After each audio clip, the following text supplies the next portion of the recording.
देखेंगे कि किस रोड की क्या बेरिंग कैपेसिटी है कि हम उस पर फर्दर कुछ कंस्ट्रक्शन करवा सकते हैं, क्या उसकी ट्रैफिक कंजेशन की वजह से कैपेसिटी है कि हम उस पर फर्दर कोई कंस्ट्रक्शन की परमिशन दी जाए या नहीं दी जाए, क्या हम इसको मरीज़ की जो पेरिफरी एरियाज़ हैं, जो आउटर बाउंड्रीज़ हैं, क्या उस साइड को इनकरेज करना चाहिए या नहीं करना चाहिए। इस पे सारी डेलिब्रेशंस ऑलरेडी हो चुकी हुई हैं और बड़े हाई लेवल पे हो रही हैं।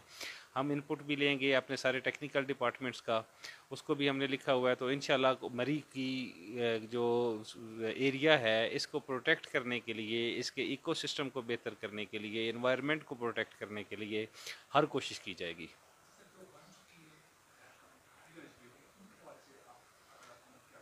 हाँ, इस पे भी डिस्कशंस हुई हैं। उस पे हमारा जो प्लान है वो यही है कि जो बिल्डिंग्स बन चुकी हैं, अब मरी में हमारा एक प्रॉब्लम है कि हम डिमोलिशिंग में भी प्रॉपरली नहीं जा सकते, क्योंकि एक बिल्डिंग को अगर आप मैनुअली डिमोलिश करने लगते हैं तो वो एक मतलब ना होने वाला काम है। वो बड़ा मुश्किल काम है कि मैनुअली आप उसको डिमोलिश करें, और अगर आप उसको अदरवाइज करेंगे तो उसका इफेक्ट साथ वाली बहुत सारी आबादी पे और बिल्डिंग्स पे आ सकता है कि जिससे इफेक्ट हो सकता है। तो उस पर भी ये हमारी डेलिब्रेशंस हैं कि उनको रेगुलराइज करना है हमने।